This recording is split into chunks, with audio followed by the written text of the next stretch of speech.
Channel ನಂದನ ಲೋಕ Bengaluru. Friends, ಇವತ್ತೂ ಸಹ ನಾನು ಫ್ರೀಡಮ್ ಪಾರ್ಕ್ನಲ್ಲಿ ಬಂದಿದ್ದೀನಿ. ಇಲ್ಲಿ ಅಹೋರಾತ್ರಿ ಧರಣಿ ಮುಂದುವರಿತಿದೆ.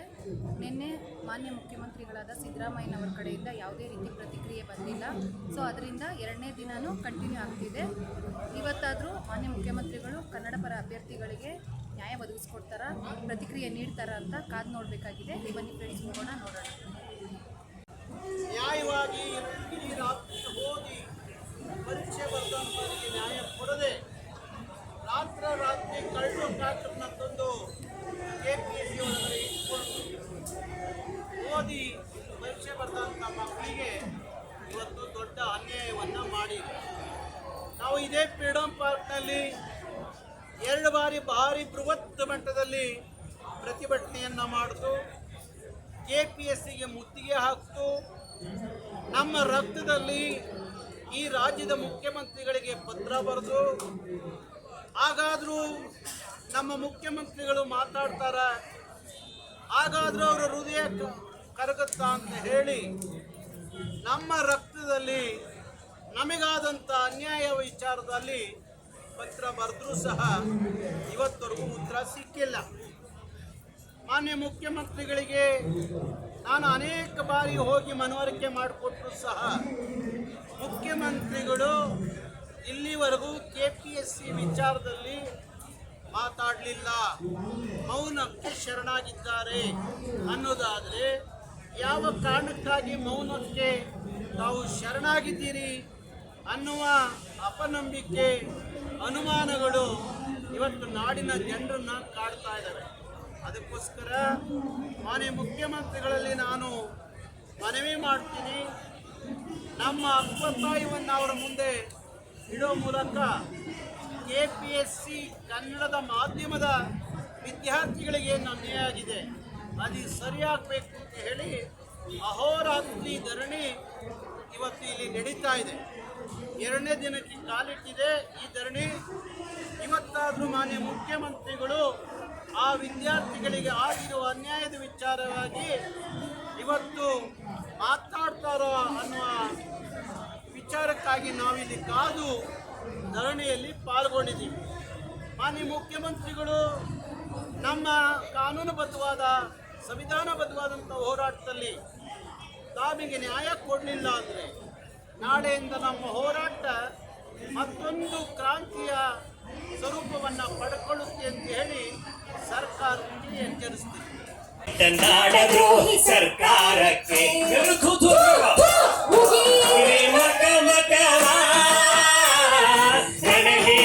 ಸರ್ಕಾರಕ್ಕೆ 2 ತಿಂಗಳು ಕಳೆದು ಹೋಯಿತು.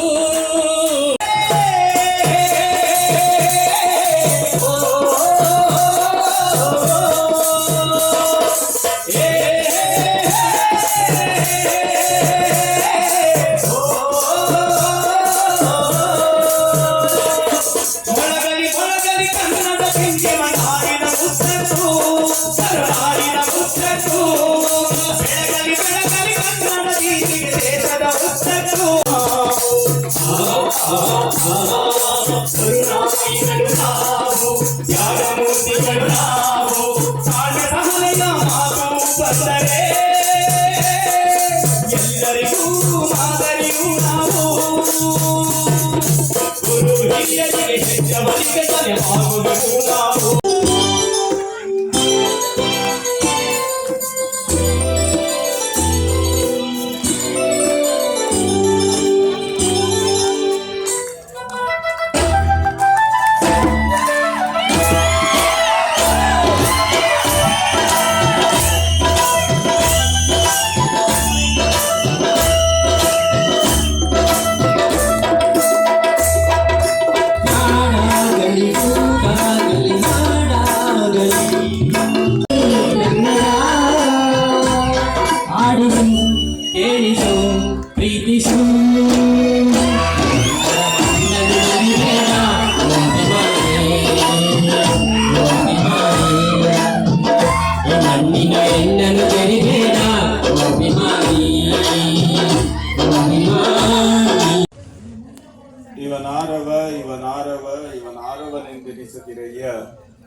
ಇವ ನಮ್ಮವ ಇವ ನಮ್ಮವ ಇವ ನಮ್ಮವನೆಂದೆನಿಸಯ್ಯ ಕೂಡಲ ಸಂಗಮ ದೇವ. ಎಣ್ಣ ನಾರಾಯಣಗೌಡರು ಈ ಕನ್ನಡದ ಯುವ ಪೀಳಿಗೆಗೆ ಆಗ್ತಾ ಇರ್ತಕ್ಕಂಥ ಅನ್ಯಾಯವನ್ನು ಕುರಿತು KPSCಯಲ್ಲಿ ನಡೆದಂಥ ಅವ್ಯವಹಾರಗಳ ಬಗ್ಗೆ ಧ್ವನಿ ಎತ್ತಿ ಅದನ್ನು ಪ್ರತಿಭಟಿಸಿ ಅದನ್ನು ಶುದ್ಧೀಕರಣ ಮಾಡುವಂತಹ ಒಂದು ಕಾರ್ಯದಲ್ಲಿ ಇಲ್ಲಿ ನೀವೆಲ್ಲ ಕೈ ಜೋಡಿಸಿ ಅವರ ಸಂಕಲ್ಪಕ್ಕೆ ಭೀಮ ಬಲವನ್ನು ಕೊಟ್ಟಿದ್ದೀರಿ. ಅದಕ್ಕಾಗಿ ಈ ಕಾರ್ಯಕ್ರಮದಲ್ಲಿ ಭಾಗಿಗಳಾಗಿರ್ತಕ್ಕಂಥ ಎಲ್ಲ ಬಂಧುಗಳಿಗೆ ಅಭಿಮಾನದ ಅಭಿನಂದನೆಗಳು.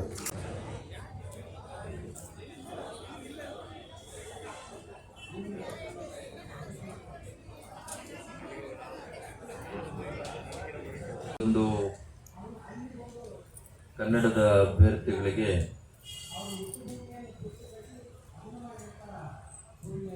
ತಮ್ಮ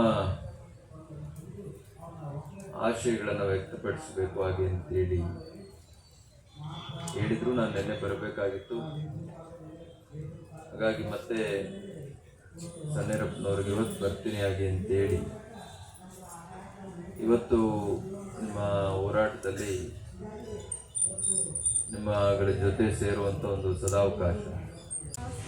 ನಮಸ್ಕಾರ. ಭಾರಿ ನಮಸ್ಕಾರ.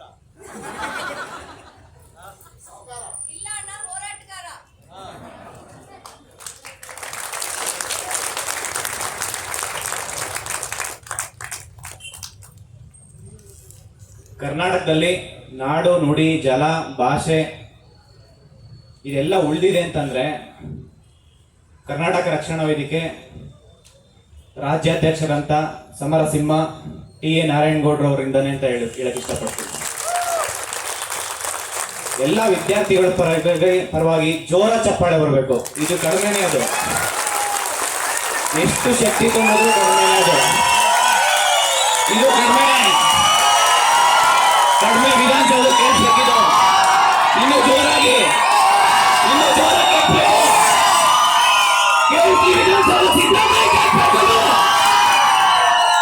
ಸಿದ್ದರಾಮಯ್ಯಗೆ ಅವರು ಇಷ್ಟೆಲ್ಲ ಹೋರಾಟ ಮಾಡ್ತಾ ಇದ್ದೀವಿ, ಕಾಣಿಸ್ತಾ ಇಲ್ಲ ಅವರಿಗೆ.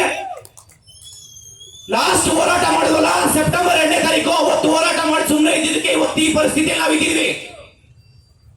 ಅವತ್ತಿನ ದಿನ ನಾವು ಮತ್ತೆ ಹೋರಾಟ ಮಾಡ್ಬೇಕಾಯ್ತು. KPSC ಅಧಿಕಾರಿಗಳಿದಾರಲ್ಲ ಅವ್ರ ವಿರುದ್ಧ ಅವ್ರನ್ನ ಸಸ್ಪೆಂಡ್ ಮಾಡ್ತಿ, ಅವ್ರನ್ನ ಮನೆ ಕಳ್ಸಿದ್ರೆ ಸರ್ಕಾರ, ಅವ್ರು ಇಲ್ಲಿ ಬಂದು ಹೋರಾಟ ಮಾಡ್ಬೇಕಾಯ್ತು, ನಮಗೆ ಭಿಕ್ಷೆ ಬಿಡ್ಬೇಕಾಯ್ತು ಸರ್ಕಾರಕ್ಕ.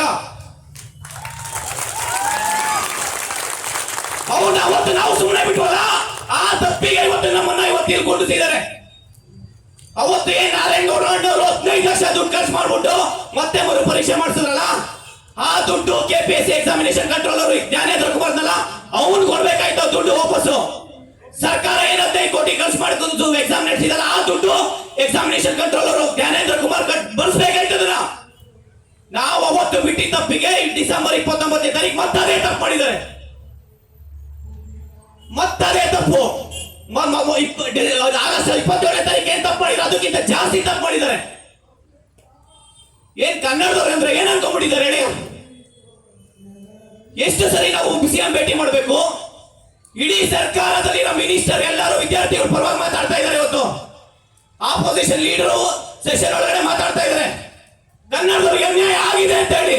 ಕಣ್ಣು ಕಾಣಿಸ್ತಾ ಇಲ್ಲ ಸಿದ್ದರಾಮಯ್ಯಗೆ, ಕಿವಿ ಕೇಳಿಸ್ತಾ ಇಲ್ವಾ?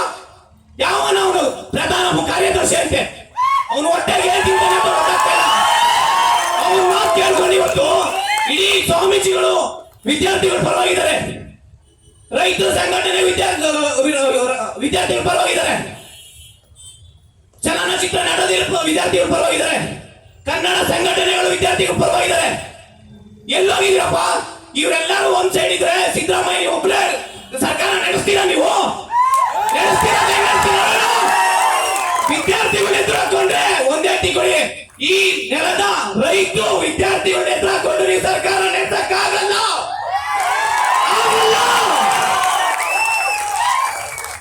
ನಿಮ್ಮ ಬಂದ ಸರ್ಕಾರ ಸರ್ಕಾರ ಅಲ್ಲ, 76,000 ಜನ ವಿದ್ಯಾರ್ಥಿಗಳ ಪರವಾಗಿ ಇಡೀ ಕರ್ನಾಟಕ ನಿಂತಿದೆ ಇವತ್ತು ಅಂದ್ರೆ ನೀವೇನ್ ಮಾಡ್ತಾ ಇದ್ದೀರಾ? ಎಷ್ಟು ಪ್ರೊಟೆಸ್ಟ್ ಮಾಡ್ಬೇಕು ಹೇಳಿ? ಇಡೀ ರಾತ್ರಿ ಎಲ್ಲ ಅಣ್ಣ ನಿದ್ದೆ ಕೆಟ್ಟು 1 ನಿಮಿಷ ನಿದ್ದೆ ಮಾಡಿಲ್ಲ ನಮ್ ಜೊತೆ.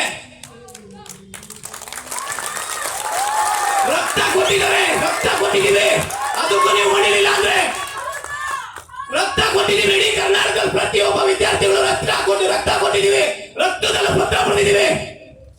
ನೀವೇನ್ ಕಣ್ಮುಚ್ಚಿ ಹೊಡಿದ್ದೀರಾ? ಕಿವಿ ಕೇಳಿಸ್ತಾ ಇಲ್ವಾ ನಿಮ್ಗೆ? ಒಂದು ಸ್ವಲ್ಪ ಆದ್ರೂ ಮಾನವೀಯತೆ ಇದೆಯಾ ನಿಮ್ಗೆ? ನಿಮ್ಗೆ ಸರ್ಕಾರ ನಡೆಸಕ್ಕಾಗಿಲ್ಲ ಅಂದ್ರೆ ರಾಜೀನಾಮೆ ಕೊಟ್ಟು ಮನೆಗೆ ಹೋಗಿ. ಬೇರೆ ಯಾರಾದ್ರೂ ಬಂದು ಸರ್ಕಾರ ನಡೆಸ್ತಾರೆ ಸ್ವಾಮಿ? ನಿಮ್ಮನ್ನ ಕನ್ನಡ ರಾಮಾಯಣ ಅಂತ ಅನ್ಕೊಂಡಿದ್ವಿ. ಇವತ್ತು ಏನ್ ಅನ್ಕೋಬೇಕು? ಇಂಗ್ಲಿಷ್ ರಾಮಾಯಣ ಅನ್ಕೋಬೇಕು ನಿಮ್ಮನ್ನ?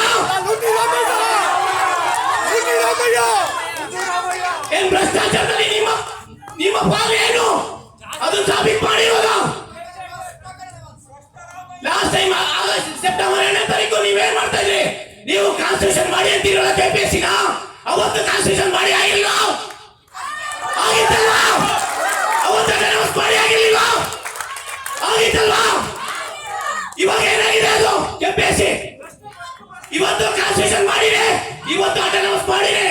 ಅದೇ ತಪ್ಪು KPSC ಅವರು ಮಾಡಿದ್ದಾರೆ.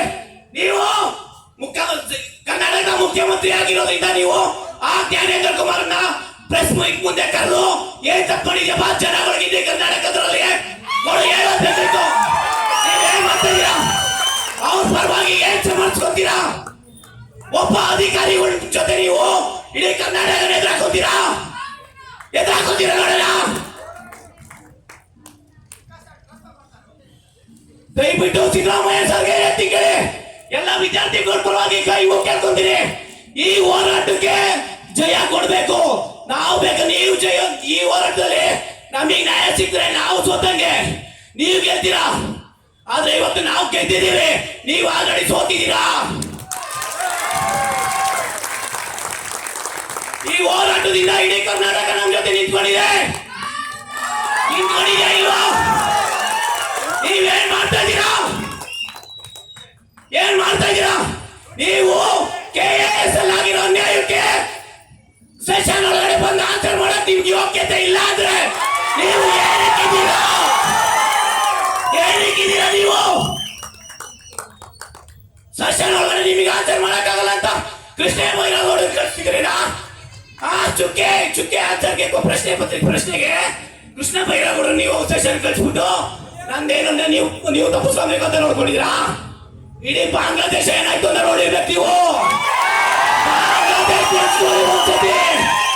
ಕರ್ನಾಟಕದಲ್ಲಿ ಆ ರೀತಿ ಆಗೋದು ಬೇಡ.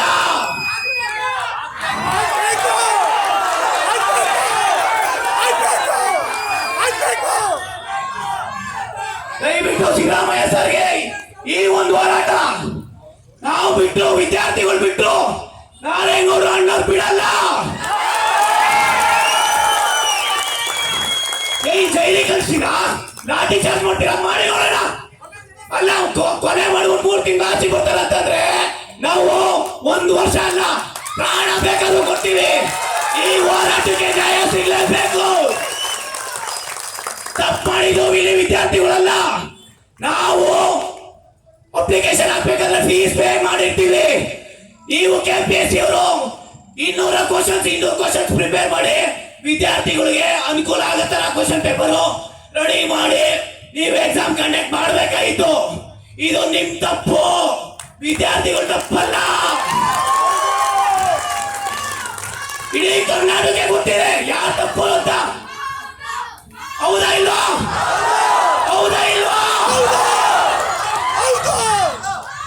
ಈ ಚಳುವಳಿ ಇಲ್ಲಿಗೆ ನಿಲ್ಲಲ್ಲ. ಇವಾಗ ಚಕ್ಕೊಳ್ಳಿ. ಯಾವ ಮೂಮೆಂಟ್ ಅಲ್ಲಿ ಮನೆ ಮುಗ್ತಾರ ಗೊತ್ತಿಲ್ಲ. ಯಾವ ಮೂಮೆಂಟ್ ಅಲ್ಲಿ ವಿಧಾನಸೌಧ ನುಗ್ತೀವಿ ಅಂತ ಗೊತ್ತಿಲ್ಲ. ಒಬ್ರು ಇಬ್ರಲ್ಲ, ಎಷ್ಟು ಜನ ನೀವು ಅರೆಸ್ಟ್ ಮಾಡ್ತೀರಾ, FIR ಮಾಡ್ತೀರಾ? ಮಾಡಿ ಗುಂಡಿಟ್ಕೊಳ್ತೀರಾ? ಯಾವ್ದೇ ಕೊಡ್ತೀವಿ, ಬಂದು ಗುಂಡಿಟ್ಕೊಳ್ಳಿ. ಬನ್ನಿ, ಏನ್ ಅನ್ಕೊಂಡಿದ್ದೀರಾ ನೋಡಿ. ಈ ಭಾಷೆ ಉಳಿಬೇಕು. ಕರ್ನಾಟಕದಲ್ಲಿ ಕನ್ನಡನೇ ಆಡಳಿತ ಭಾಷೆ. ಇದು ಇಂಗ್ಲಿಷ್ ಆಡಳಿತ ಭಾಷೆ ಅಲ್ಲ, ಕರ್ನಾಟಕ ಇದು. ನೀವು ಸಿದ್ದರಾಮಯ್ಯ ಅರ್ಥ ಮಾಡ್ಕೊಳ್ಳಿ.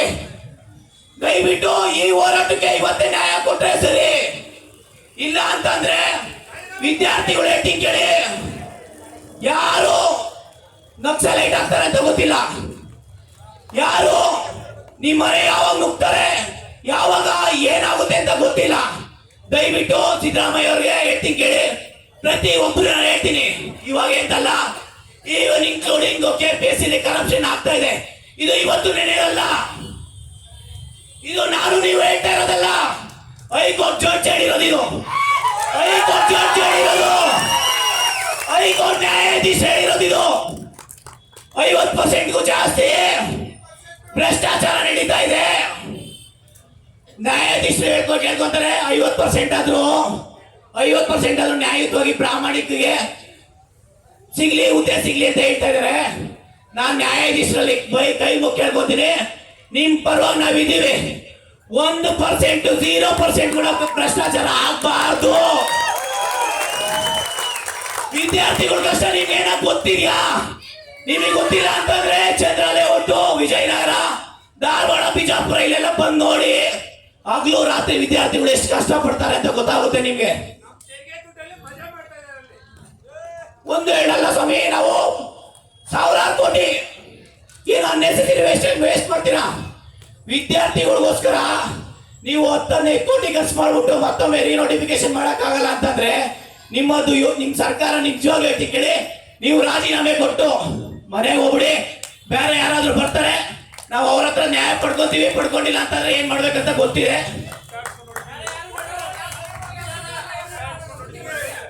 ನಾನು ವಿದ್ಯಾರ್ಥಿಗಳು ಕೇಳ್ಕೊಳ್ಳೋದೇನಪ್ಪ ಅಂತಂದ್ರೆ, ಎಲ್ಲಾ ವಿದ್ಯಾರ್ಥಿಗಳು ಏನ್ 76,000 ಜನ ಅಲ್ಲ, ನಾವು ಒಗ್ಗಟ್ಟಾಗಬೇಕಾಗಿರೋದು. ಪ್ರತಿಯೊಬ್ಬ ಆಸ್ಪರೆಂಟ್ಸ್ ಏನ್ ಕರ್ನಾಟಕದಲ್ಲಿ ಕಾಂಪಿಟೇಟಿವ್ ಎಕ್ಸಾಮ್ಸ್ ಓದ್ತಾ ಇದ್ದಾರೆ, ಇದು KPSC, KA, KSP, ಕರ್ನಾಟಕದಲ್ಲಿ ಪ್ರತಿಯೊಂದು ಕಾಂಪಿಟೇಟಿವ್ ಎಕ್ಸಾಮ್ಸ್ ಏನ್ ಓದ್ತಾ ಇದ್ದಾರೆ, ಪ್ರತಿಯೊಬ್ರು ಒಗ್ಗಟ್ಟಾಗಬೇಕು. ಒಗ್ಗಟ್ಟಾಗಿ ಏನಾಗುತ್ತಾ ನೋಡೋಣ. ಎಲ್ಲರೂ ಒಗ್ಗಟ್ಟಾಗಿ ಇಡೀ ಕರ್ನಾಟಕ ರಕ್ಷಣಾ ವೇದಿಕೆ ರಾಜ್ಯಾಧ್ಯಕ್ಷರಂತ ಟಿ ನಾರಾಯಣಗೌಡರು ಅನ್ನೋ ನೇತೃತ್ವದಲ್ಲಿ ಅವ್ರು ಏನ್ ಹೇಳ್ತಾರೆ ಅದಕ್ಕೆ ನಾವು ಬದ್ಧರಾಗಿರ್ಬೇಕು.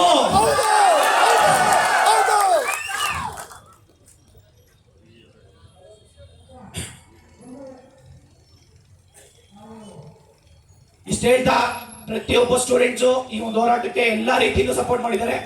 ಮತ್ತೆ ನಾರಾಯಣಗೌಡರು ಮತ್ತೆ ಕರವೇ ಕಾರ್ಯಕರ್ತರು, ಅದರಲ್ಲಿ ಹೆಣ್ಣು ಮಕ್ಕಳು, ಅವ್ರು ನಿಜವಾಗ್ಲೂ ಹೇಳ್ಬೇಕಂದ್ರೆ ಗಂಡು ಮಕ್ಳಿಗಿಂತ ಹೆಣ್ಮಕ್ಳು ತುಂಬಾ ಸ್ಟ್ರಾಂಗ್ ಇದ್ದಾರೆ ಕರವೇದಲ್ಲಿ. ಇವರೆಲ್ಲ ಒಂದು ಇತಿಹಾಸದಲ್ಲಿ ನಿಜ ಹೇಳ್ತೀನಿ, ಇತಿಹಾಸದಲ್ಲಿ ಇವರು ದೊಡ್ಡ ಮಟ್ಟಕ್ಕೆ ಹೆಸರಾಗುತ್ತೆ. ಕರ್ನಾಟಕ ರಕ್ಷಣಾ ವೇದಿಕೆಯಲ್ಲಿ ಹೆಣ್ಣು ಮಕ್ಕಳು ಸಾಮಾನ್ಯ ಅಲ್ಲ. ಒಬ್ಬ ಹೆಣ್ಮಗು ನಡಿಬೇಕಂತಂದ್ರೆ 100 ಜನ ಪೊಲೀಸು ಸಾಕಾಗಲ್ಲ. 100 ಜನ ಪೊಲೀಸ್ ಇಡೀ ಕರ್ನಾಟಕದಲ್ಲಿ 7,70,00,000 ಜನ ಕರ್ನಾಟಕ ರಕ್ಷಣಾ ವೇದಿಕೆ ರಾಜ್ಯಾಧ್ಯಕ್ಷರಂತ ಟಿ ನಾರಾಯಣಗೌಡರು ಅನ್ನೋರ ನೇತೃತ್ವದಲ್ಲಿ ನಾವು ಇದ್ದೀವಿ. ಮುಂದೆ ಅವ್ರು ಏನೇ ಹೇಳಿದ್ರಿ ನಾವು ಹೋರಾಟಕ್ಕೆ ಸಿದ್ಧವಾಗಿರ್ತೀವಿ. ಈ ಹೋರಾಟಕ್ಕೆ ಜಯ ಸಿಕ್ಕೇ ಸಿಗುತ್ತೆ. ವಿದ್ಯಾರ್ಥಿಗಳಿಗೆಲ್ಲ ಒಂದಾಗಿ ನಾವು ಹೋರಾಟ ಮಾಡೋಣ ಅಂತ ಹೇಳಿ ಒಂದೆರಡು ಮಾತು ಮುಗಿಸ್ತೀವಿ. ನಮಸ್ಕಾರ. 4 ವರ್ಷ ಮುಕ್ಕಿರ್ಕೊಂಡು ಬರೆದು ಅದು ಒಂದು ಮನುಷ್ಯನಿಗೆ ಏನ್ ಬೇಕಾರೋ ಕೊಡ್ಬೋದು, ಟೈಮ್ನ ವಾಪಸ್ ಕೊಡಕ್ಕಾಗಲ್ಲ. ಅದು ಕೇಳ್ತಿದ್ದಂಗೆ ಸಂಕಟ ಆಗುತ್ತೆ.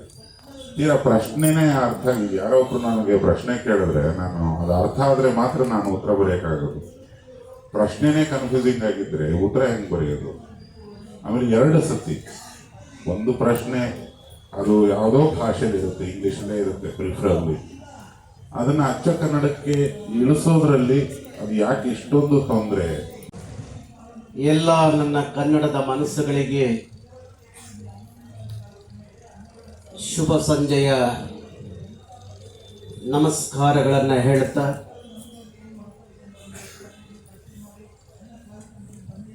ಶರಣಂದವರಿಗೆ ಶರಣೆಂದೇ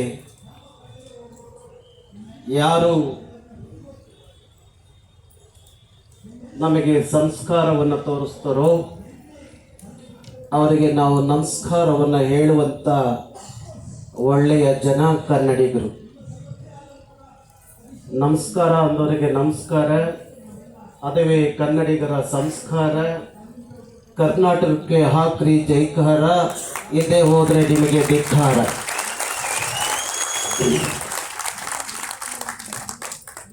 ಪಾಪ ನಮ್ಮ ಕಾಂತ್ ಕುಮಾರ್ ಗುಡುಗು ಮಿಂಚು ಸಿಡಿಲು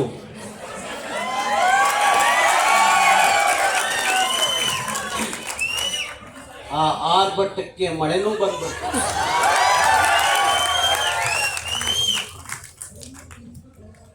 ಮಳೆ ನಿಂತಿದೆ, ಆದರೆ ಈ ಹನಿ ನಿಲ್ಲೋಲ್ಲ. ಮಳೆ ನಿಂತಿದೆ, ಆದರೆ ಕನ್ನಡದ ಕಿಚ್ಚು ಅನ್ನುವ ಹನಿ ಈ ನೆಲದಲ್ಲಿ ನಿಲ್ಲಲ್ಲ ಅನ್ನೋ ಮಾತನ್ನ ಘಂಟಾಘೋಷವಾಗಿ ನಾವು ಹೇಳಬೇಕಾಗತ್ತೆ. ಬಂಧುಗಳೇ, ಹೋರಾಟ ಕೆಲವರಿಗೆ ಹೊಸತನ, ಹೊಸ ಅನುಭವ. ಹಾಗಾಗಿ ಇಷ್ಟು ದಿವಸ ಹೋರಾಟ ಮಾಡ್ತಾ ಇದ್ರು, ನಮಗೆ ನ್ಯಾಯ ಸಿಗ್ಲಿಲ್ವಲ್ಲಪ್ಪ ಅಂತ ಹೇಳಿ ಆಕ್ರೋಶದ ಕಿಚ್ಚು ಇವತ್ತು ನಿಜವಾಗಿ ಶಾಂತಕುಮಾರನ ಅಂತರಂಗದಿಂದ ಹೊರಗಡೆ ಬಂತು. ಅವನ ಕಿಚ್ಚು ಆಚೆಗೆ ಬಂದಿದ್ದು ಅಷ್ಟೇ ಆಗಬಾರ್ದು, ಪ್ರತಿಯೊಬ್ಬರ ಕಿಚ್ಚು ಆಚೆ ಬರಬೇಕು.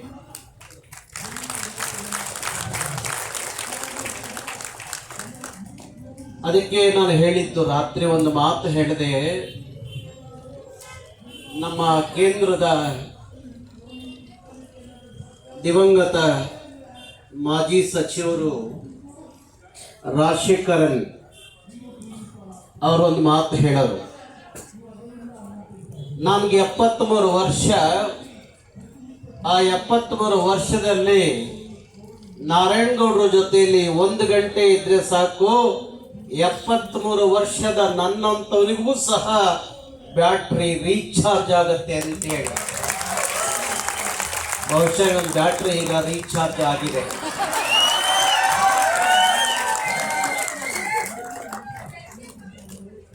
ಹಾಗಾಗಿ ಆ ಬ್ಯಾಟ್ರಿ ಅಷ್ಟೇ ರೀಚಾರ್ಜ್ ಆದರೆ ಸಾಲದು, ಇಲ್ಲಿ ಕುಂತಿರುವ ಎಲ್ಲರ ಬ್ಯಾಟ್ರಿ ರೀಚಾರ್ಜ್ ಆಗಬೇಕು.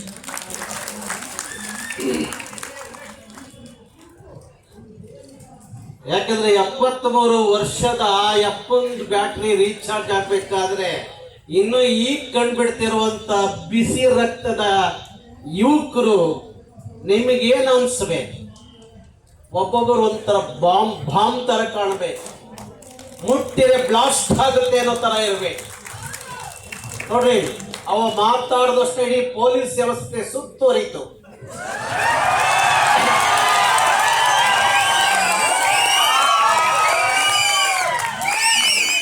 ಒಂದು 3-4 ಬಸ್ಸು ತಂದು ನಿಲ್ಸ್ಕೊಂಡಿದ್ದಾರೆ. ಇವ್ರೇನಾರ ಈ ಕಡೆ ವಿಧಾನಸೌಧ ಕಡೆ ಹೊರಟ್ರೆ ಕಪ್ಪ ನೀಡಿದು ಒಳಗಡೆ ಬಸ್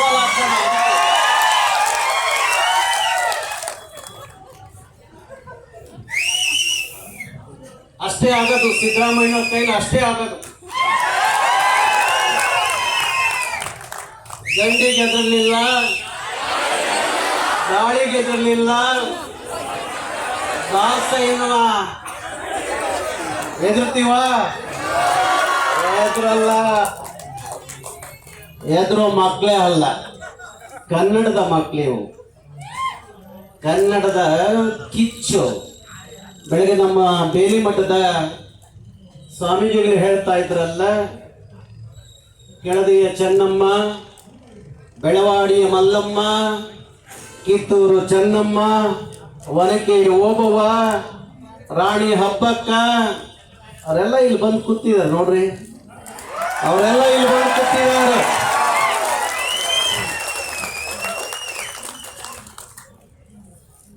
ಅವರೆಲ್ಲ ಕೂತಿರುವಾಗ, ಅವರೆಲ್ಲ ಬಂದಿರುವಾಗ ಹೋರಾಟದಲ್ಲಿ, ಯಾವ ಹೋರಾಟದಲ್ಲಿ ಹೆಣ್ಮಕ್ಳು ಬೀದಿಗೆ ಬರ್ತಾರಲ್ಲ, ಸಿದ್ದರಾಮಯ್ಯನ ಪಾಲಿಗೆ ಶನಿ ಎಗ್ಲೇರಿದಾನೆ ಅಂತ ಅರ್ಥ.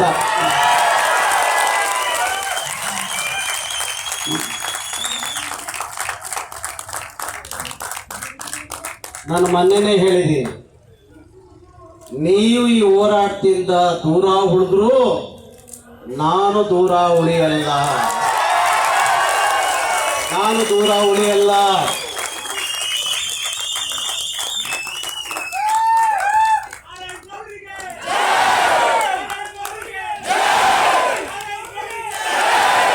ನನಗೆ ಜೈ ಹಾಕ್ಬಿಟ್ಟು ಜೈಕರ್ ಹಾಕ್ಬಿಟ್ಟು ಮನೇಲಿ ಪಾಚಬಾರ್ದು.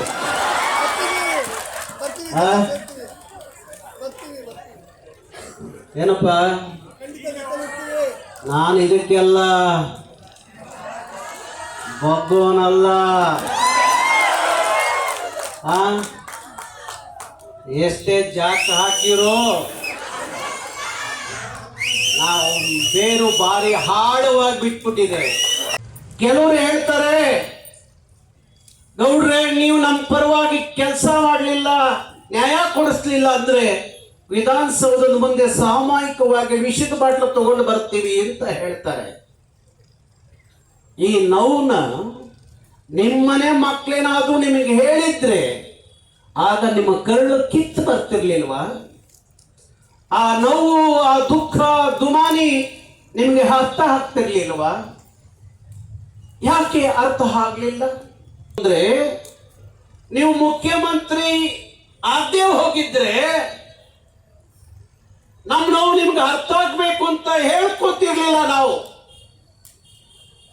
ನೀವು ಸಿದ್ದರಾಮಯ್ಯನವರಲ್ಲ, ಈ ರಾಜ್ಯದ ಮುಖ್ಯಮಂತ್ರಿ ಅನ್ನೋ ಕಾರಣಕ್ಕೆ ಕೇಳೋ ಹಕ್ಕು ನಮ್ದು, ಹೇಳ್ಕೊಳ್ಳೋ ಹಕ್ಕು ನಮ್ದು, ನಮ್ಮ ಹಕ್ಕಿಗೆ ನ್ಯಾಯ ಕೊಡಿ ಅಂತ ಕೇಳೋ ಹಕ್ಕು ನಮ್ದೆ. ನೀವೇನು ಆಗದೆ ಮನೆಯಲ್ಲಿದ್ದಿದ್ರೆ, ಬರೀ ಸಿದ್ದರಾಮಯ್ಯನವರಾಗಿ ಉಳಿದಿದ್ರೆ ನಾವು ಕೇಳ್ತಿರ್ಲಿಲ್ಲ. ನಾವ್ ಯಾಕೆ ಕೇಳ್ತಿದ್ವಿ ನಿಮ್ಮನ್ನ?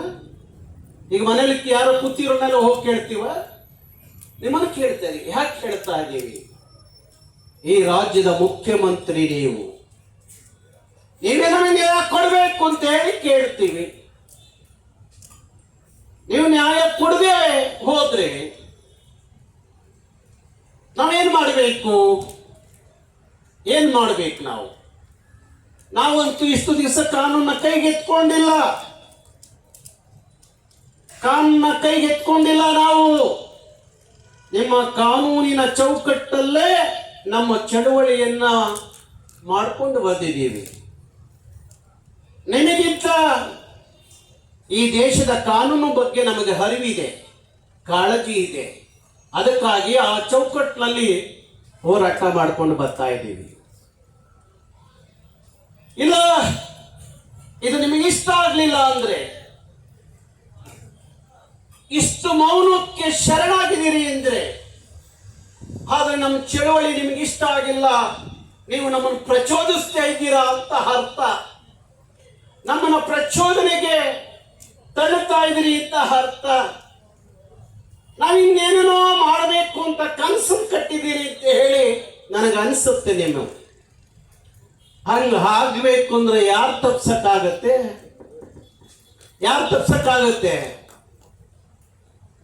ಪಾಪ ಪೊಲೀಸ್ನವರು ಅವ್ರೇನ್ ಮಾಡ್ತಾರೆ? ಅವರೆಲ್ಲ ಇಡೀ ಕರ್ನಾಟಕದ ಯಾವ್ದಾದ್ರು ಇಲಾಖೆಯಲ್ಲಿ 100% ಕನ್ನಡಿಗರು ಇಲಾಖೆಯಲ್ಲಿ ಇದ್ದಾರೆ ಅಂದ್ರೆ ಅದು ಪೊಲೀಸ್ ಇಲಾಖೆಯಲ್ಲಿ.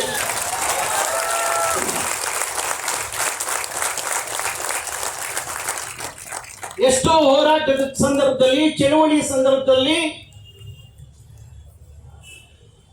ಅವರ ನಮ್ಮ ಮಧ್ಯದಲ್ಲಿ ಒಂದಷ್ಟು ಮಾತಿನ ಸಂಘರ್ಷ ನಡೆಯುತ್ತೆ. ಕೊನೆಗೆ ಅವ್ರು ಹೇಳ್ತಾರೆ, ಗೌಡ್ರೆ ನೀವು ಕಾಕಿ ಹಾಕಿಲ್ಲ, ನೀವು ಮಾತಾಡ್ತಾ ಇದ್ದೀರಿ, ನಾವು ಕಾಕಿ ಹಾಕಿದೀವಿ, ಮಾತಾಡ್ಲಿಕ್ಕೆ ಆಗ್ತಾ ಇಲ್ಲ, ನಿಮ್ಗಿಂತ ಜಾಸ್ತಿ ಆಕ್ರೋಶ ನಮಗಿದೆ ಅಂತ ಹೇಳ್ತಾರೆ.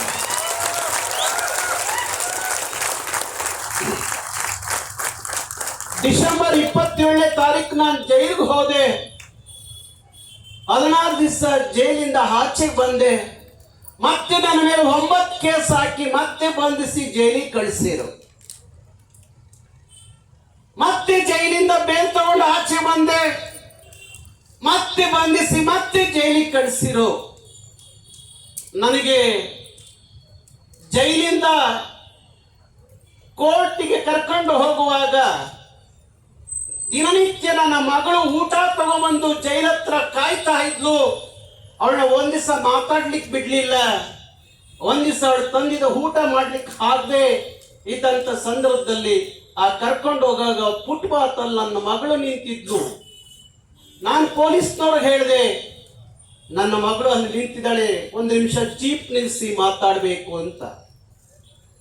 ಆಗ ಪೊಲೀಸ್ನವ್ರು ಹೇಳಿದ್ರು, ಇಲ್ಲ ನಿಮ್ಮ ದೊಡ್ಡ ದಂಡೆ ಇದೆ, ಕಾರ್ಯಕರ್ತರ ದಂಡಿದೆ, ನಮ್ಮ CP ಸಾಹೇಬ್ರು ಫೋನ್ ಮಾಡಿ ಹೇಳ್ತಾ ಇದ್ದಾರೆ, ಅವ್ರ ಹುಡುಗರು ಅಲ್ಲಿ ಬರ್ತಾರೆ, ಇಲ್ಲಿ ಬರ್ತಾರೆ, ಅಲ್ಲಿ ರಸ್ತೆ ಬಂದ್ ಮಾಡ್ತಾರೆ, ಇಲ್ಲಿ ರಸ್ತೆ ಬಂದ್ ಮಾಡ್ತಾರೆ, ಅಟ್ಯಾಕ್ ಮಾಡ್ತಾರೆ, ಎಲ್ಲ ನಿಲ್ಲಿಸ್ಬೇಡಿ ಅಂತ ಹೇಳಿದ್ದಾರೆ. ಅದಕ್ಕೆ ನಿಲ್ಸಕ್ಕಾಗಲ್ಲ ಗೌಡ್ರಿ ಎಂದ್ರು. ಆದ್ರೂ ಗ್ಲಾಸ್ ಅಲ್ಲಿ ಕರೆದು ಜೋರಾಗಿ ನನ್ನ ಮಗಳ ಕೈ ನನ್ನ ಮಗಳ ಕಡೆ ಕೈ ತೋರಿಸಿದಾಗ ಅವಳು ಜೋರಾಗಿ ಕಿರ್ಚಿಡು. ಒಂದು ನಿಮಿಷ ಭಾವುಕನಾದೆ, ನಾನು ಭಾವುಕನಾದೆ ಆ ಸಂದರ್ಭದಲ್ಲಿ. ಆಗ ನಿಂತ ಒಬ್ಬ ಪೊಲೀಸ್ ಅಧಿಕಾರಿ ಒಂದು ಮಾತು ಹೇಳಿದ, ಇವತ್ತು ನನಗೆ ನೆನಪಿದೆ. ಗೌಡ್ರೆ, ನೀವು ಭಾವುಕರಾಗಬಾರ್ದು, ನೀವು ಭಾವುಕರಾಗಬಾರ್ದು. ನಿಮ್ ನಂಬಿಕೊಂಡು ಲಕ್ಷಾಂತರ ಕನ್ನಡಿಗರಿದ್ದಾರೆ. ನೀವು ಭಾವುಕರಾದ್ರೆ ಮತ್ತೆ ಯಾರು ನಾಳೆ ಯಾರು ಕನ್ನಡಿಗ ಕರ್ನಾಟಕ ಅಂತ ಹೋರಾಟ ಮಾಡೋರು ಯಾರು? ನಿಮ್ಮಂತವರೇ ಭಾವುಕರಾದ್ರೆ ಬೇಡ ಗೌಡ್ರೆ, ಭಾವುಕರಾಗಬೇಡಿ. ನಾವು ನಿಮ್ಮನ್ನ ಈಗ ಮಾತಾ ಹಾಸ್ಪಿಟ್ಲಿಗೆ ಮೆಡಿಕಲ್ ಚೆಕ್ಅಪ್ ಕರ್ಕೊಂಡು ಹೋಗ್ತಾ ಇದೀವಿ. ಅಲ್ಲಿ ತುಂಬಾ ಮೀಡಿಯಾ ಇದೆ, ಮೀಡಿಯಾ ನಿಮ್ಮನ್ನ ಕಾಯ್ತಾ ಇದೆ. ನೀವು ಜೀಪಿಂದ ಹಿಡಿದಾಗ ಈಗಿದಿರಲ್ಲ, ಈ ಪರಿಸ್ಥಿತಿಯಲ್ಲಿ ಅಲ್ಲಿ ಇರಬೇಡಿ ಗೌಡ್ರೆ. ಹೇಗಿರ್ಬೇಕು ಗೊತ್ತಾ, ನೀವು ಮೈಸೂರಿನ ದಸರಾ ಟೈಮಲ್ಲಿ ಆನೆ ಅರ್ಜುನ ಅಂಬಾರಿ ಹೊತ್ಕೊಂಡು ರಾಜ್ಯ ಗಂಭೀರದ ನಡೆಯಲು ಬರುತ್ತಲ್ಲ, ಹಾಗೆ ಬರಬೇಕು ಗೌಡ್ರೆ ಅಂದು. ನಮ್ಮ ಕಮಿಷನರ್ ದಯಾನಂದ್ ಅವರಿಗೆ ಆ ಕಾಳಜಿ ಇದೆಯಲ್ಲೋ ಗೊತ್ತಿಲ್ಲ, ನಮ್ಮ ಹಿರಿಯ ಪೊಲೀಸ್ ಅಧಿಕಾರಿಗಳಿಗೆ ಅಂಥದ್ದೊಂದು ಕಾಳಜಿ ಇದೆ, ಕಳಕಳಿದೆ. ನಾನು ಯೂನಿಫಾರ್ಮ್ ಹಾಕಿಲ್ಲ, ಅವರು ಯೂನಿಫಾರ್ಮ್ ಹಾಕಿದಾರಷ್ಟೇ. ಗರುಡಾಚಾರ್ ಅಂತ ಹೇಳಿ ಬೆಂಗಳೂರಿನ ಪ್ರಥಮ ಒಬ್ಬ ಪೊಲೀಸ್ ಕಮಿಷನರ್ ಇದ್ರು. ನಾವು ಹೇಳ್ತಾರಲ್ಲ, ಬಸವಣ್ಣವ್ರದೊಂದು ವಚನ ನೆನಪಿಗೆ ಬರುತ್ತೆ. ಕಲ್ಲು ಬಸವನ್ನ ಹಲ್ಲಿ ಪೂಜಿಸಿ ಬೆಲ್ಲದ ಹಾರತಿ ಎತ್ತುವರು. ಕಲ್ಲು ಬಸವನ ಹಲ್ಲಿ ಪೂಜಿಸಿ ಬೆಲ್ಲದ ಆರತಿ ಎತ್ತುವರು. ನಿತ್ಯ ಒಲಮನೆ ಗೆಯ್ಯುವ ಬಸವನ್ನ ಕಲ್ಲು ಮಂಟಿಗೆ ಹೊಡೆಯುವರು. ಗೆಯ್ದು ಸೋತ ಕಾಲಕ್ಕೆ ಕಡುಕನಿಗೆ ಮಾರುವರು ಅಂತ ಕುಲ ವಿಧಾನಸೌಧದಲ್ಲಿ ಕೂತಿದೆ. ಅರ್ಥ ಆಗೋದಿಲ್ಲ, ಶ್ರೀಸಾಮಾನ್ಯರ ಕಷ್ಟ ಅರ್ಥ ಆಗೋದಿಲ್ಲ, ಬಡವರ ಕಷ್ಟ ಅರ್ಥ ಆಗೋದಿಲ್ಲ. ಅವ್ರಿಗೆ ಅರ್ಥ ಆಗೋದು ಯಾವುದು ಅಂದ್ರೆ, ಬಲ್ಲಿಗರು ಸೂಟ್ ಕೇಸ್ ತಗೊಂಡು ಯಾರು ಬರ್ತಾರೆ ಅವ್ರು ಅರ್ಥ ಆಗುತ್ತೆ ನೋಡ್ರಿ ಅವರಿಗೆ. ನಾನು ನೋಡ್ತೀನಿ, ತುಂಬಾ ಜನ ರಾಜಕಾರಣಿ ಮನೆಗಳಿಗೆ ಹೋದಾಗ ನೋಡ್ತೀನಿ. ಪಾಪ ಚುನಾವಣೆ ಸಂದರ್ಭದಲ್ಲಿ ಎಲ್ಲ ಕನ್ನಡದ ಮಕ್ಕಳು ಅವ್ರಿಗೋಸ್ಕರ ಅಣ್ಣನಿಗೆ ಜೈ, ಅಣ್ಣನಿಗೆ ಜೈ. ಪಾಪ ಯಾರ್ಯಾರು ಕಾಲು ಇಟ್ಕೋತೇವೆ, ಓಟ್ ಕೇಳ್ತೇವೆ. ಇವರೇ ನಿಂತಿರೋ ತರ ಆ ಚುನಾವಣೆ ನಡೆಸ್ತಾರೆ. ಓಲೆ ಗೆದ್ದ ಮೇಲೆ ಅವರೆಲ್ಲ ಆಚೆ ಕಡೆ ನಿಂತಿರ್ತಾರೆ, ಅಲ್ಲಿ ಒಳಗಡೆ ಹೋಗೋರೇ ಬೇರೆ. ಎಲ್ಲ ಏಜೆಂಟ್ರುಗಳು ಒಳಗಡೆ ಹೋಗ್ತಾರೆ, ಅವ್ರು ಏನು ಕೆಲಸ ಬೇಕು ಮಾಡ್ಕೊಂಡು ಬರ್ತಾರೆ. ನಮ್ಮ ಯಾವುದೋ ಒಂದು ಲೆಟ್ರ್ ಇಟ್ಕೊಂಡು ಕಾಯ್ಕೊಂಡು ನಿಂತಿರ್ತಾವ ಆಚೆ ಕಡೆ, ಅಣ್ಣಂದೊಂದು ಸೈನ್ ಮಾಡಿಸ್ಬೇಕು ಅಂತ. ಅಣ್ಣ ಬರ್ತಾನೆ, ಟಾಟಾ ಮಾಡ್ಬಿಟ್ಟು ಕಾರ್ ಹತ್ತು ಹೊರಟೋಗ್ತಾನೆ. ಇಂಥವ್ರಿ ಇಂಥ ಜನ ಕೂತಿದ್ದಾರೆ. ಅರ್ಥ ಆಗಿತ್ತೇನ್ರಪ್ಪ? ಯಾವತ್ತಾದ್ರೂ ನಾರಾಯಣಗೌಡರು ಕಷ್ಟ ಅರ್ಥ ಆಗಿದ್ರೆ, ನಾರಾಯಣಗೌಡರು ಕಷ್ಟ ಅಂದ್ರೆ ವ್ಯಕ್ತಿಗತವಾದ ಕಷ್ಟ ಅಲ್ಲ, ಕನ್ನಡದ ಕಷ್ಟ. ಕನ್ನಡದ ಕಷ್ಟ ಅರ್ಥ ಆಗಿದ್ದು ನೀವು ಅವತ್ತಿನಿಂದ ಕನ್ನಡಕ್ಕಾಗಿ ಜೈ ಅಂದ್ಕೊಂಡು ನಿಂತಿದ್ರೆ ಇವತ್ತು ನಿಮ್ಗೆ ಯಾರಿಗೂ ಈ ಕಷ್ಟ ಬರ್ತಿರ್ಲಿಲ್ಲ, ಯಾರಿಗೂ ಬರ್ತಿರ್ಲಿಲ್ಲ. ಯಾಕೆಂದ್ರೆ ಕನ್ನಡ ಅಂದಾಗ ಕನ್ನಡಿಗರು ನಿಂತ್ಕೋಬೇಕಲ್ಲ, ಗಟ್ಟಿಯಾಗಿ ನಿಂತ್ಕೋಬೇಕಲ್ಲ. ಇವತ್ತು ನೋಡ್ತಾ ಇದ್ದೀವಿ ಬೆಂಗಳೂರು ಯಾವ ನಾಡಪ್ರಭು ಧರ್ಮಪ್ರಭು ಕೆಂಪೇಗೌಡರು ಕಟ್ಟಂತ ಬೆಂಗಳೂರು ಯಾರ ಕೈಯಲ್ಲಿದೆ? ಬೆಂಗಳೂರು ಅವ್ರಿಗೆ ಗೊತ್ತಾಗಿಲ್ಲ. ಅವ್ರ ಬುಡಕ್ ಬೆಂಕಿ ಬಿದ್ದಿಲ್ಲ. ಇನ್ನೆಲ್ಲರ ಬುಡಕ್ ಬೆಂಕಿ ಬಿದ್ದಿದೆ, ರಾಜಕಾರಣಿಗಳ ಬುಡಕ್ ಬೆಂಕಿ ಬಿದ್ದಿಲ್ಲ. ಅವ್ರ ಬುಡಕ್ ಯಾವಾಗ ಬೆಂಕಿ ಬೀಳುತ್ತೆ? ಅವ್ರ ಕ್ಷೇತ್ರದಲ್ಲಿ ಒಬ್ಬ ಮಾರ್ವಾಡಿ, ಸಿಂಧಿ, ಗುಜರಾತಿ, ಮಲಯಾಳಿ, ಮಾರ್ವಾಡಿ, ನಾಯ್ಡು, ರೆಡ್ಡಿ MLA ಆಗಿ ಸೋಲ್ತಾನಲ್ಲ ಅವನು, ಕನ್ನಡದವನು, ಆಗ ಅವ್ರ ಬುಡದ ಕಷ್ಟ ಏನು ಅಂತ ಗೊತ್ತಾಗುತ್ತೆ. ಇವತ್ತು ನಿಮ್ಮ ಕಷ್ಟ ಗೊತ್ತಾಗ್ತಾ ಇಲ್ಲ ಅವರಿಗೆ. ಅದಕ್ಕಾಗಿ ಹೇಳ್ತಾ ಇದ್ದೀನಿ, ಇಷ್ಟೇ ಕನ್ನಡ ಅಂತ ಅನ್ಕೋಬೇಡಿ. ಅಯ್ಯೋ ಇದು ನ್ಯಾಯ ಸಿಗ್ಲಿಲ್ಲ ಅಂದ್ರೆ ನಮಗೆ ಕನ್ನಡ ಬೇಡ ಅಂತ ಅನ್ಕೋಬೇಡಿ. ನೀವು ಇದ್ರ ಆಚೆಗೂ ಕನ್ನಡ ಬೇಕು ಅಂತ ನಿಮ್ಮ ಅಂತರಂಗದಲ್ಲಿ ನೀವು ಹೇಳ್ಕೋಬೇಕು.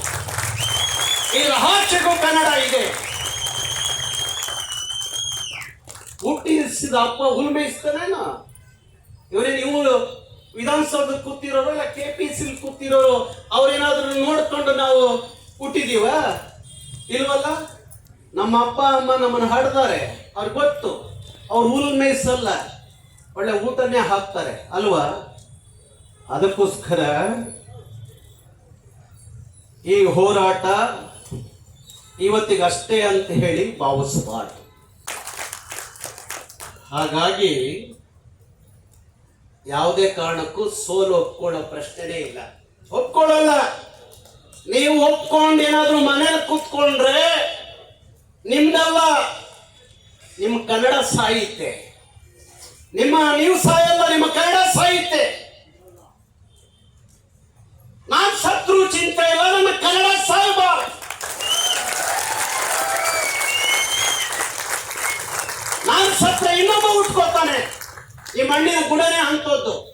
ಕಾಲಕ್ಕೊಬ್ಬ ಹುಟ್ಕೋತಾನೆ. ನಾನ್ ಸಾಯಲೇಬೇಕಾದ್ರೆ ಆದ್ರೆ ನನ್ನ ಕನ್ನಡ ಸಾಯಬಾರ್ದು. ಯಾವುದೇ ಕಾರಣಕ್ಕೂ ನನ್ನ ಕನ್ನಡ ಸಾಯಬಾರ್ದು. ಅದಕ್ಕೋಸ್ಕರ ಹೇಳ್ತಾ ಇದ್ದೇನೆ. ಇವತ್ತು ನಾವು ಅಂದ್ಕೊಂಡು ಬೆಳಗ್ಗೆಯಿಂದ ಏನಾದ್ರೂ ಸುದ್ದಿ ಬರುತ್ತೆ ಅಂತ ಹೇಳಿ, ಅದೇನೋ ಇಲ್ಲಿ ಕೂತ್ಕೊಂಡ್ರೆ ಸುದ್ದಿನೇ ಬರಲ್ಲ.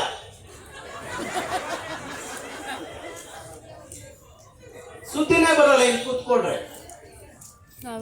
ಅದ್ಯಾಕೋ ಏನೋ ಗೊತ್ತಿಲ್ಲ. ಇದ್ರ ದಾಟಿ ಎತ್ತ ನುಗ್ರಿ ಸುದ್ದಿ ಜೋರಾಗಿ ಬರುತ್ತೆ. ನುಗ್ಬೇಕು, ಅವಾಗ ಸುದ್ದಿ ಬರುತ್ತೆ. ನೋಡ್ರಿ ಎಂಥ ನೀಚ ಪ್ರವೃತ್ತಿ ಇವ್ರದ್ದು. ಸಮಾಧಾನ ಕೂತ್ಕೊಂಡು ನಮ್ಮ ಹಕ್ಕು ಕೇಳಿದ್ರೆ ನಮಗೆ ನ್ಯಾಯ ಸಿಗಲ್ಲ ಅನ್ನೋದಾದ್ರೆ ನಾವು ಯಾವ ಪ್ರಭುತ್ವದಲ್ಲಿ ಬದುಕ್ತಾ ಇದ್ದೀವಿ? ಪ್ರಜಾಪ್ರಭುತ್ವನ ಇದು? ಇಲ್ಲ ಅವತ್ತು ಒಬ್ಬ ಹಿಟ್ಲರು, ಇವತ್ತು 224 ಜನ ಹಿಟ್ಲರು. ಅವರ ರಾಜ್ಯದಲ್ಲಿ ನಾವು ಬದುಕ್ತಾ ಇದ್ದೀವಿ ಅಂತ ಅನಿಸ್ತಾ ಇದೆ. ಅದಕ್ಕೋಸ್ಕರ ಗೆಳೆಯರೆ, ಏನ್ ಅನ್ಕೊಂಡ್ ಬಂದ್ರಿ ನೀವು ಬೆಂಗಳೂರು ಬರುವಾಗ? ಬೆಳಗ್ಗೆ ಏನ್ ಅನ್ಕೊಂಡ್ ಬಂದ್ರಿ? ನ್ಯಾಯ ಸಿಗತ್ತೆ ಅಂತ ಹೇಳಿ ಅವ್ರು ನೋಡಿದ ಮೇಲೆ ನಿಮ್ಗೆ ಹಂಗ ಅನ್ಸಿದೀಯಾ? ನಿಮ್ಮ ಮೇಲೆ, ನಿಮ್ಮ ನಂಬಿಕೆಯ ಮೇಲೆ, ನಿಮ್ಮ ಹೋರಾಟದ ಮೇಲೆ, ನಿಮ್ಮ ಕಾಳಜಿಯ ಮೇಲೆ, ನಿಮ್ಮ ಬದ್ಧತೆಯ ಮೇಲೆ ನೀವು ಆ ನಂಬಿಕೆ ಇಟ್ಕೋಬೇಕು ಹೊರತು ಅವ್ರ ಮೇಲಲ್ಲ.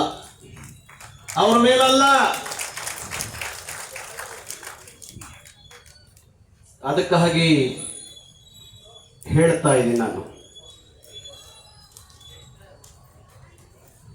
ಹೇಳ್ತಾ ಇದ್ರು ನಂಜದೂತ ಶ್ರೀಗಳು ಬಂದಾಗ ಹೇಳ್ತಾ ಇದ್ರು, ಗೌಡ್ರೆ ಇವರು ಮಾತು ಹೇಳ್ತಾ ಇಲ್ಲ ಅನ್ನುವಾಗ ಅಲ್ಲೊಬ್ರು ರಾಜ್ಯಪಾಲರು ಕೂತಿದ್ದಾರೆ. ಆ ರಾಜ್ಯಪಾಲರಿಗೆ ಹೋಗಿ ದೂರು ಕೊಡೋಣ, ರಾಜ್ಯಪಾಲರ ಹತ್ರ ಹೋಗಿ ದೂರು ಕೊಡೋಣ ಅಂತ ಹೇಳ್ತಾ ಇದ್ರು ಸ್ವಾಮೀಜಿ.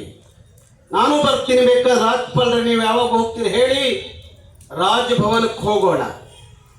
ನಮ್ದೇ ಅಲ್ವ ಅದುವೇ ರಾಜಭವನ?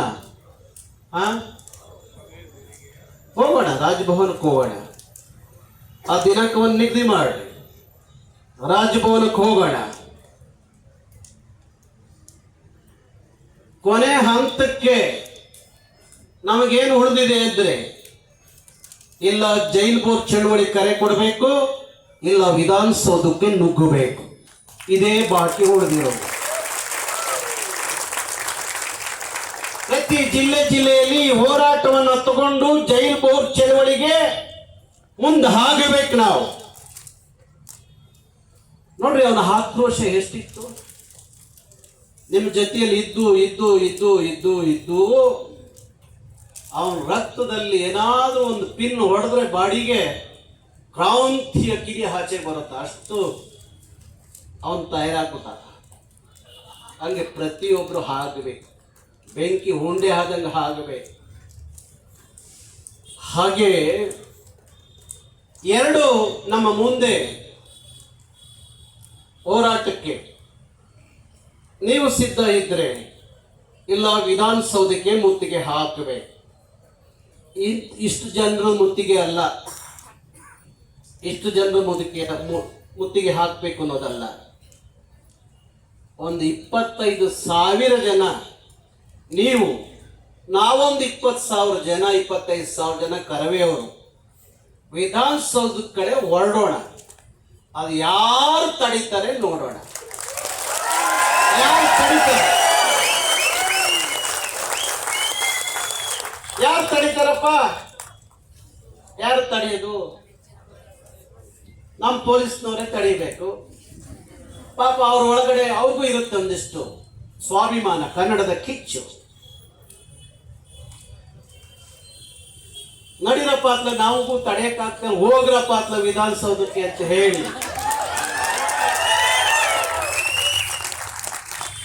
ಅವರು ಬೇಸತ್ತು ಹೋಗಿದ್ದಾರೆ. ಏನು ಈ ಫ್ರೀಡಂ ಪಾರ್ಕ್ ಅಲ್ಲಿ ಬಂದಿ ಮಾಡ್ಕೊಂಡು ಕುತ್ಕೊಂಡು ಕಾಯ್ಕೊಂಡು ಪಾಪ ಬಿಸ್ತವ್ರು ಕುತ್ಕೊಳ್ಳೋಕ್ಕೂ ಸರಿಯಾಗಿ ಜಾಗ ಇಲ್ಲ. ಹೋಗ್ರಯ್ಯ ಅತ್ಲಾಗೆ ಏನಾರ ಮಾಡ್ರಯ್ಯ, ನಮಗೂ ನ್ಯಾಯ ಕೊಡ್ರಯ್ಯ ಅಂತ ಕಾಯ್ತಾ ಇದಾರೆ ಅವರು. ನೀವು ರೆಡಿ ಆಗ್ರಿ, 20-25,000 ಜನ ನೀವು ರೆಡಿ ಆಗ್ರಿ. ನೀವು ನಾಳೆ ಅಂದ್ರೆ ನಾಳೆ ಕರವೇ 25,000 ಜನ ನಿಮ್ಮ ಜೊತೆಯಲ್ಲಿ ನಿಂತ್ಕೋತೀವಿ. 25,000 ಜನ ನಾವು ನಿಮ್ಮ ಜೊತೆ ನಿಂತ್ಕೋತೀವಿ. ಇದೇ ಮಾತ್ ಹೊಡಿಲಿ. ಅದೆಷ್ಟು ಗುಂಡು ಹೊಡಿತಾರೆ, ಎಷ್ಟು ಲಾಠಿ ಹೊಡಿತಾರೆ, ಏನ್ ಮಾಡ್ತಾರೆ ಮಾಡ್ಲಿ. ನಮ್ಮ ಪೊಲೀಸ್ ತರ್ತಾನೆ ಗುಂಡು ಹೊಡೆದ್ರೆ, ನಮ್ಮ ಪೊಲೀಸ್ ತರ್ತಾನೆ ಲಾಠಿ ಹೊಡೆದ್ರೆ, ಏನ್ ತಮಿಳ್ನಾಡವ್ರು ಬಂದ್ರು ಹೊಡೆಯಕ್ ಬಂದ್ರೆ ಬಿಡ್ತೀವ? ರಕ್ತ ಹೀರ್ಬಿಡ್ತೀವಿ.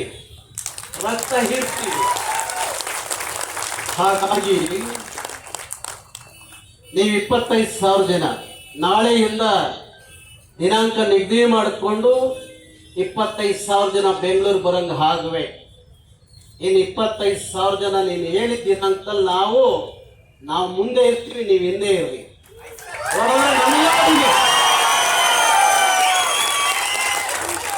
ನಮ್ಮ ಪೊಲೀಸ್ನವ್ರು ಏನಾದ್ರು ಗುಂಡು ಹೊಡೆದ್ರೆ ಫಸ್ಟ್ ನಾವೆದೆ ಕೊಡ್ತೀವಿ.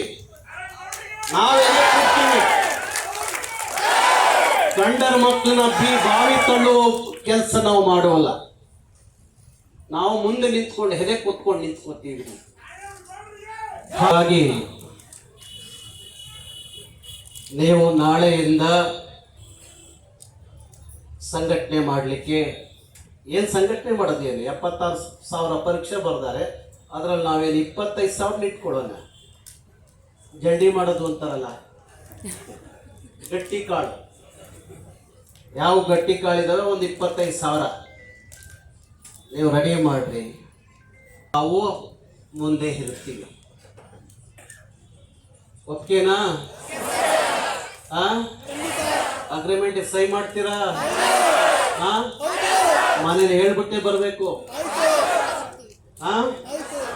ದಿನಾಂಕವನ್ನು ನಾವು ನಿಗದಿ ಮಾಡ್ತೀವಿ. ನಾಳೆ ನಾಡಿದ್ದು ರಾಜ್ಯಪಾಲರಿಗೆ ಹೋಗಿ ಒಂದು ನಿಯೋಗ ನಾವು ಭೇಟಿ ಮಾಡ್ತೀವಿ, ರಾಜ್ಯಪಾಲರ ಭೇಟಿ ಮಾಡ್ತೀವಿ. ಅದಾದ ನಂತರ ಎಲ್ಲ ಜಿಲ್ಲಾ ಕೇಂದ್ರಗಳಲ್ಲಿ ಒಂದಷ್ಟು ಕರವೇ ಕಾರ್ಯಕರ್ತರು ಮತ್ತೆ ನೀವು ವಿದ್ಯಾರ್ಥಿಗಳು ಆ ಜಿಲ್ಲೆಯಲ್ಲಿ ಆ ಹೋರಾಟದಲ್ಲಿ ಪಾಲ್ಗೊಳ್ಬೇಕು. ಆಗುತ್ತೆ, ಆಗ್ಬೋದು, ಆಗದಲೇ ಇರ್ಬೋದು. ಹೋರಾಟಗಾರರು ಇದೆಲ್ಲದಕ್ಕೂ ಸಜ್ಜಾಗಬೇಕು, ತಯಾರಾಗಬೇಕು. ಅದಕ್ಕೋಸ್ಕರ ಹೇಳ್ತಾ ಇದ್ದೀನಿ. ಈಗ ರೆಡಿನಾ? ಹಾ, ಪೂರ್ತಿ ಕೇಳಿಸ್ತಾ ಇಲ್ಲ ಧ್ವನಿ.